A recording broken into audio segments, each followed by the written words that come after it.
Magandang araw mga bata. Bago tayo magsimula sa ating tatalakayin, tayo muna ay manalangin. Sa Ama, sa Anak, sa Espiritu Santo. Amen. Ama namin, sumasalangit ka, sambahin ang iyong ngalan. Amen. Ayaw natin na may mawawala.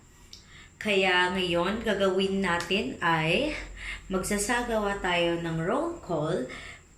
Kaya pag narinig nyo ang iyong pangalan, ang sasabihin nyo narito. Agdana Joel, Magbanawa Lani, Debuton Lorena, present. Very good. Ang ating topic ngayon ay ang pagkilala sa pangunahing kaisipan ng binabasa o maikling kwento. Ngayon, maipapakita ako sa inyong larawan.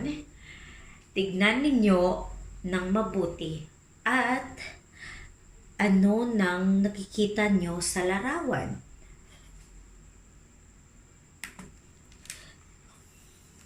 Ang bata, anong ginagawa niya? Siya ba ay natutuwa o umiiyak? Yes, Roseanne. Very good. Ang bata ay umiiyak.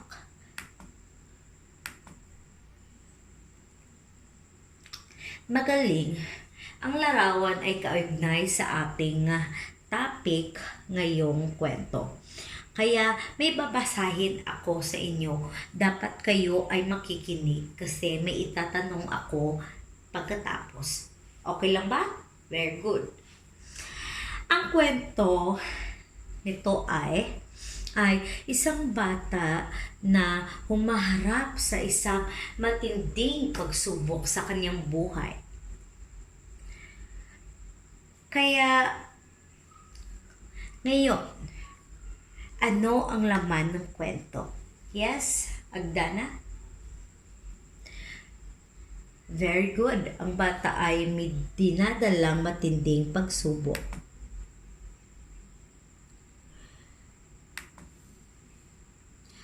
Kaya, sino-sino ang tauhan sa kwento? Yes, Joel? Very good. Ngayon naman, ano naman ang tingin nyo sa pangunahing kaisipan ng kwento?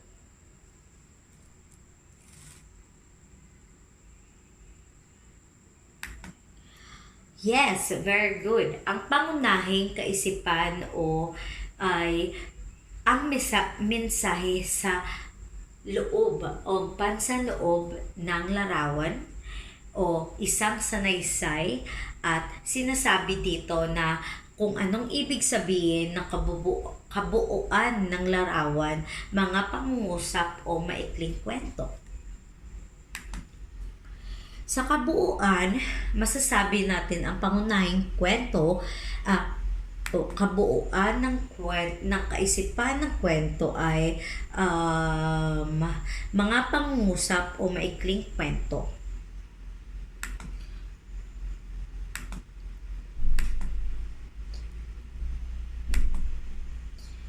Takdang aralin ngayong araw. Bago kayo umuwi, gusto ko magbibigay ako sa inyo ng takdang aralin.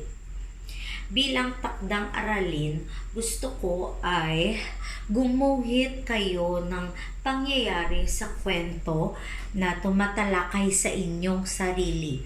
O katulad ko na bilang isang tao ay